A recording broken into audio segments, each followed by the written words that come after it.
Thailand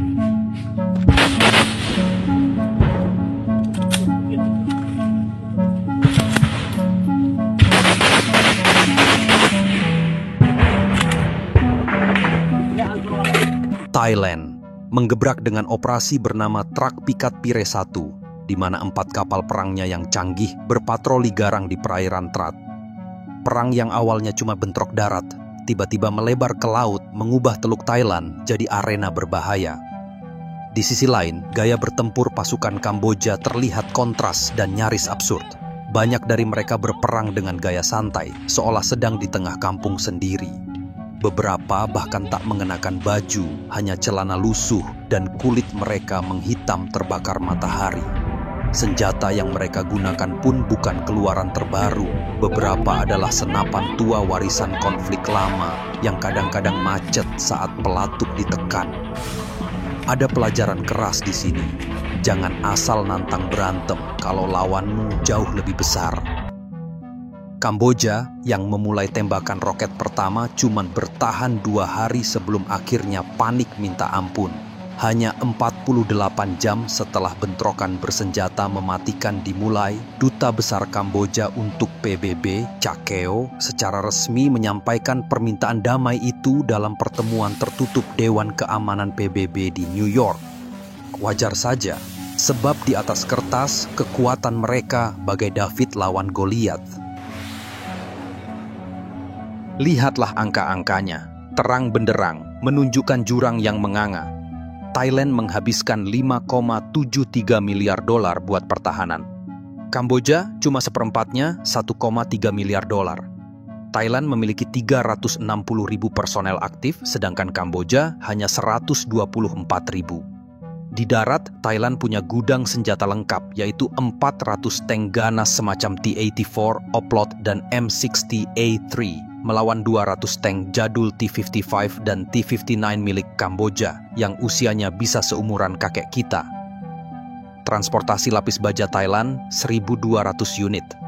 Kamboja tak sampai separuhnya. Artileri Thailand, termasuk howitzer Caesar Prancis yang bisa menembak presisi dari balik bukit, jumlahnya 2.600 unit. Kamboja cuma punya 480, kebanyakan roket Grad yang akurasinya acak-acakan, seperti yang malah menghantam pasar di Kap Choeng. Tapi, langitlah yang paling mengenaskan.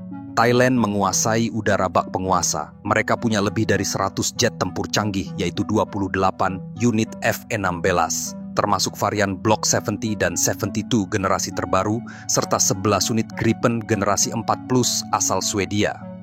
Jet-jet ini sejak hari pertama sudah bolak-balik menghujani posisi Kamboja di Chong An Ma dan Tam Wen Tom dengan bom berpandu JDAM dan rudal Maverick. Sementara Kamboja, angkatan udaranya bahkan tak punya satu pun jet tempur. Yang ada hanya helikopter Mi-17 dan Z-9 yang sudah tua, lebih cocok untuk angkut barang ketimbang perang udara. Mereka seperti burung dara melawan elang tempur. Tanpa sistem pertahanan udara modern, jet-jet Thailand bebas menjelajah angkasa Kamboja. Sementara balasan Kamboja cuma tembakan Grad dan artileri darat yang gampang dilacak radar Thailand dan dibalas habis-habisan. Oleh karena itu, ketimpangan kekuatan yang begitu nyata ini tampaknya menjadi faktor besar di balik seruan genjatan senjata tanpa syarat yang tiba-tiba diajukan oleh Kamboja pada hari kedua konflik. Bangkok mengaku bersedia untuk berunding, tapi bilang bahwa hal itu harus didasarkan pada kondisi lapangan yang realistis. Thailand sendiri menuding bahwa Kamboja melakukan tindakan provokatif yang tak berhenti dan punya itikat yang buruk, termasuk insiden mengerikan di rumah sakit Provinsi Surin. ASEAN lewat Indonesia dan Malaysia coba jadi penengah. China yang punya pengaruh besar di kedua negara, di mana terdapat investasi raksasa di Kamboja dan hubungan dagang dengan Thailand, juga menawarkan mediasi. Vietnam, tetangga yang punya sejarah rumit dengan Kamboja, mengawasi dengan mata sipit, enggan turun tangan langsung. Amerika Serikat dan Uni Eropa cuma bisa berteriak dari jauh, menyerukan gencatan senjata dan penghormatan hukum kemanusiaan tanpa tindakan nyata yang berarti. Pertanyaannya, kenapa senjata Thailand jauh lebih canggih, lebih banyak, dan lebih mematikan dibanding milik Kamboja? Kenapa ketika jet tempur F-16 Thailand membelah langit perbatasan, Kamboja cuma bisa menatap kosong ke udara tanpa punya satupun pesawat tempur sejati untuk menghadangnya? Kenapa kapal perang Thailand seperti HTMS Bhumibol Adulyadej bisa berpatroli dengan sombong di perairan sengketa, sementara Angkatan Laut Kamboja hanya mampu mengerahkan kapal patroli tua bekas Perang Vietnam?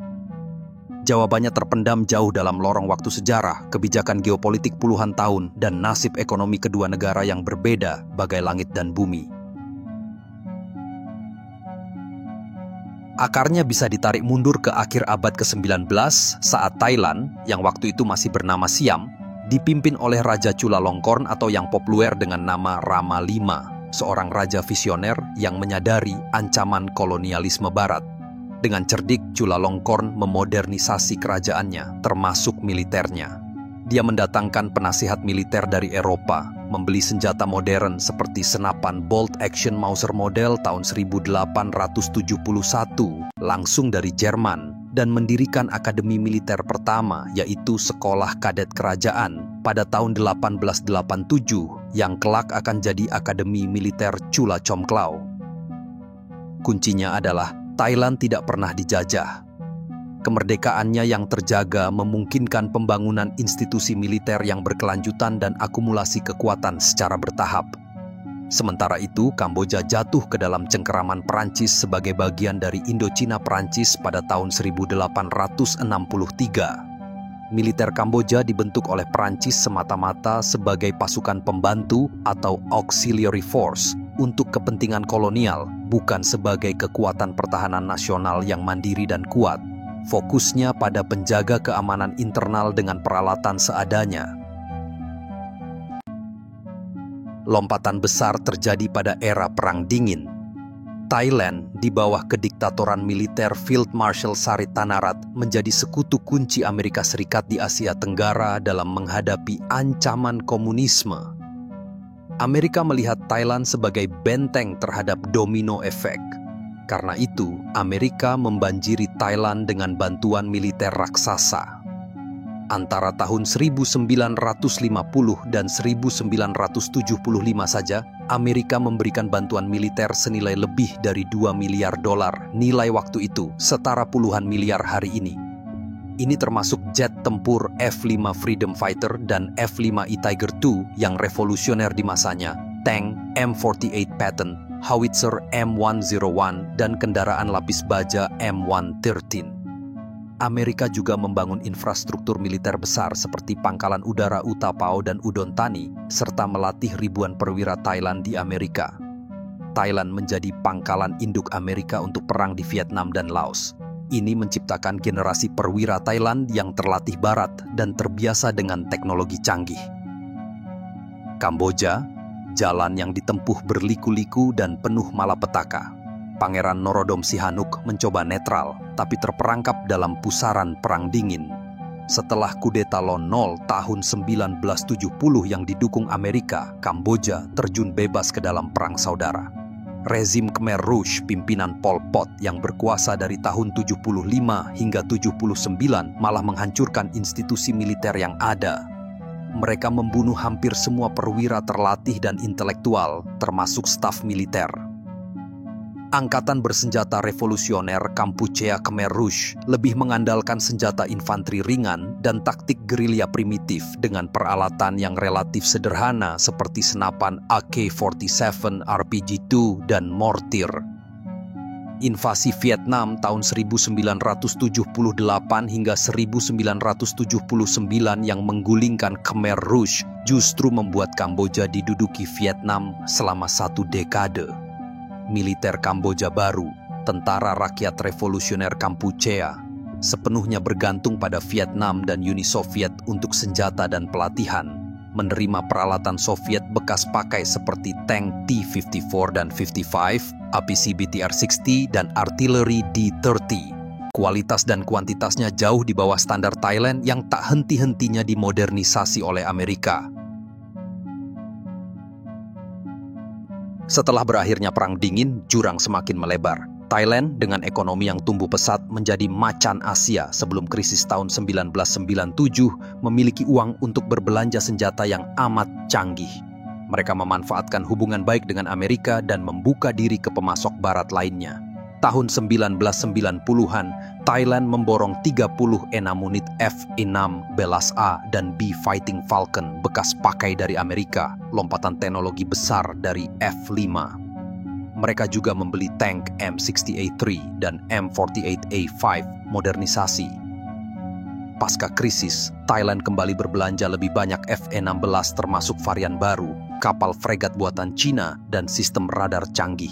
Tahun 2008, mereka membuat gebrakan dengan memesan 12 unit jet tempur JAS 39C dan D Gripen generasi keempat dari Swedia, beserta 2 pesawat AIWC Saab 340 Iryeye yang merupakan radar pengintai udara senilai total sekitar 1,1 miliar dolar. Ini memberi Thailand kemampuan radar jarak jauh dan pertempuran udara modern yang tak tertandingi di kawasan Asia Tenggara. Mereka juga membeli howitzer Swagerak Caesar dari Prancis dan sistem artileri canggih lainnya. Anggaran pertahanan Thailand secara konsisten di atas 5 miliar dolar per tahun dalam beberapa dekade terakhir. Kamboja, sebaliknya, bangkit dari puing-puing perang saudara dan pendudukan dengan ekonomi yang remuk redam. Prioritas utama adalah rekonstruksi dasar, bukan modernisasi militer mewah. Embargo internasional selama era Khmer Rouge dan isolasi pasca pendudukan Vietnam membatasi akses ke senjata modern. Mereka sangat bergantung pada hibah alias pemberian dan penjualan dengan harga murah dari negara-negara bekas Pakta Warsawa dan sekutunya. Mayoritas alutsista mereka adalah peninggalan Soviet era 1960 hingga 1970-an yang sudah usang, termasuk tank T-55, APC BTR-60, howitzer D-30, dan roket Grad BM-21. Upaya modernisasi kecil-kecilan dilakukan seringkali dengan bantuan Cina. Cina memberikan secara gratis puluhan tank ringan Type 59, versi Cina T-54, dan kendaraan lapis baja, serta meriam dan amunisi. Namun ini hanya sekedar penyegaran, bukan lompatan teknologi. Anggaran pertahanan Kamboja berkisar 500 juta dolar hingga 1 miliar dolar per tahun. Sebagian besar habis untuk gaji personel dan operasional, bukan pembelian senjata baru. Mereka tidak pernah membeli jet tempur. Satu-satunya kekuatan udara adalah armada helikopter transportasi Mi-17 dan beberapa helikopter serang ringan Z9 yang merupakan pemberian gratis dari Cina. Sistem pertahanan udara modern seperti baterai rudal jarak menengah, misal S-300, tidak dimiliki. Yang ada adalah rudal portable SA-7 dan meriam anti pesawat Zu-23-2 yang sudah ketinggalan zaman. Perbedaan kebijakan geopolitik juga perlu kita bahas dalam konteks ini. Thailand memelihara hubungan militer yang kuat dan kompleks dengan Amerika melalui fakta pertahanan dan latihan bersama secara rutin seperti Cobra Gold, latihan multilateral terbesar di Asia Pasifik. Ini memberi akses ke teknologi, pelatihan hebat, dan skema pembelian senjata yang menguntungkan. Thailand juga aktif membeli dari berbagai pemasok seperti Amerika, Swedia, Cina, dan Ukraina seperti tank T-84 Oplot untuk memastikan mereka mendapat teknologi terbaik. Di sisi lain, Kamboja di bawah kepemimpinan panjang Hun Sen dan sekarang Hun Manet menjalin hubungan sangat erat dengan Cina.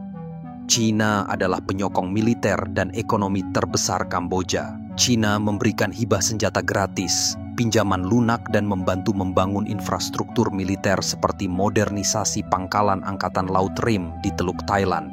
Namun, bantuan militer Cina ke Kamboja seringkali berupa peralatan yang lebih sederhana atau bekas pakai, atau versi ekspor yang kurang canggih dibanding yang dipakai Cina sendiri.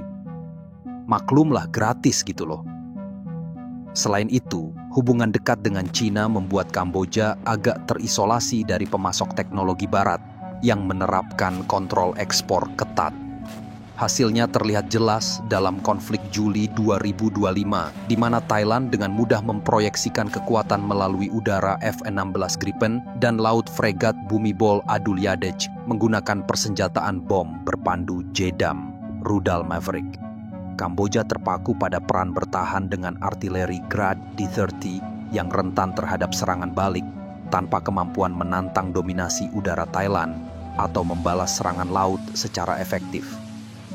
Ketimpangan ini bukan kebetulan, tapi hasil dari perjalanan sejarah, pilihan geopolitik, dan realitas ekonomi yang berbeda selama lebih dari seabad. Thailand membangun dan mempertahankan mesin perang modern secara konsisten. Kamboja berjuang hanya untuk memiliki militer yang fungsional setelah dilanda tragedi demi tragedi. Ketika meriam mulai berbicara, sejarah panjang itulah yang bergema paling keras di medan perang. Dari kobaran perang Thailand melawan Kamboja, kita tersentak oleh pelajaran pahit yang menggetarkan jiwa. Pelajaran pertama, paling mendasar. Perdamaian dengan tetangga itu bukan kemewahan, tapi oksigen eksistensi bangsa. Lihatlah bagaimana sengketa kecil sebatas ranjau pada 23 Juli dan insiden lagu kebangsaan sebelumnya dengan mudah meledak jadi perang terbuka. Ini terjadi karena fondasi perdamaian sudah keropos puluhan tahun. Warisan kolonial seperti Peta Franco-Siamese tahun 1907 dan putusan ICJ tahun 1963 tentang Preah Vihear ibarat bom waktu. Tanpa upaya tulus menyelesaikan akar masalah, hubungan tetangga bagai berjalan di atas kaca tipis. Padahal ekonomi kedua negara saling terikat. Sebelum konflik, perdagangan perbatasan Thailand-Kamboja mencapai 8 miliar dolar per tahun dengan 1,5 juta pekerja Kamboja di Thailand yang mengirim remitansi puluhan juta dolar bulanan. Kini, semua itu menguap.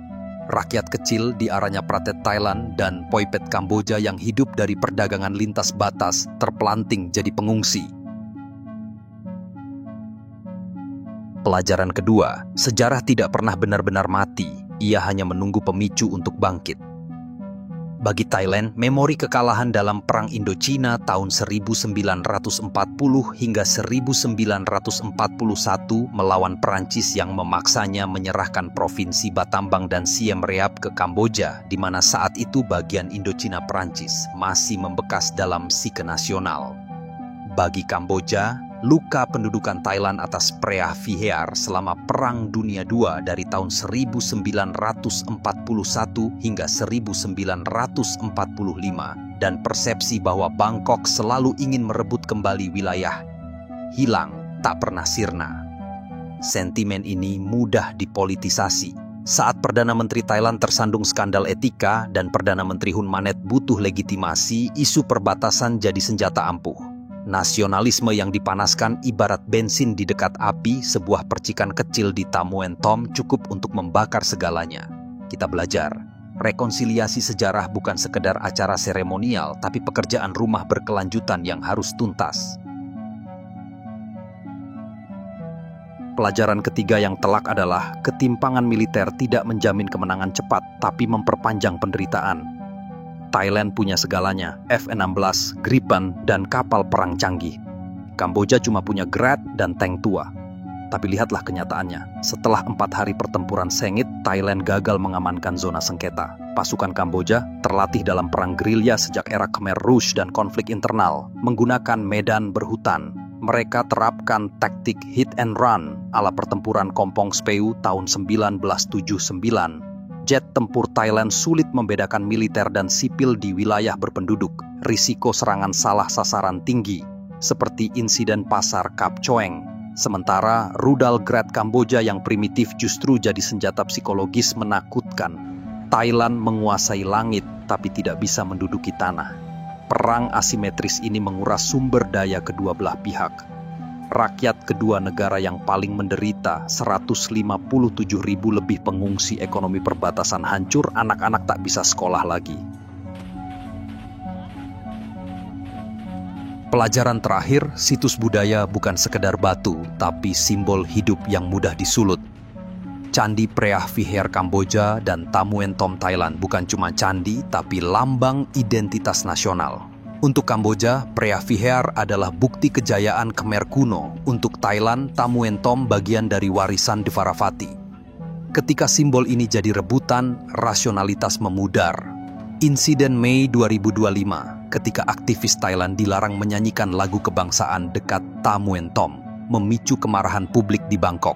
Media nasionalis kedua negara seperti The Nation Thailand dan Rasmei Kampuchea Kamboja, terus mengipasi api. Kita belajar, pelestarian budaya lintas batas memerlukan kerjasama, bukan konfrontasi. Model seperti program Shared Heritage UNESCO untuk Borobudur Prambanan bisa jadi contoh. Pada akhirnya, konflik Thailand-Kamboja 2025 adalah cermin buram bagi kita semua. Ia mengingatkan bahwa di dunia yang saling terhubung, perang tetangga adalah bunuh diri kolektif. Seperti kata bijak dari Raja Bhumibol Adulyadej pada tahun 1969, kemakmuran sejati terletak pada tetangga yang damai. Atau, dalam nada lebih keras seperti teriakan seorang pengungsi di Surin, kami tidak peduli siapa yang menang, kami hanya ingin pulang. Darah yang tumpah di perbatasan adalah peringatan. Diplomasi dan perdamaian bukan pilihan, tapi kebutuhan eksistensial. Jika tidak, kita semua, rakyat jelata, yang akan terus jadi korban dalam drama politik dan sejarah yang tak kita ciptakan.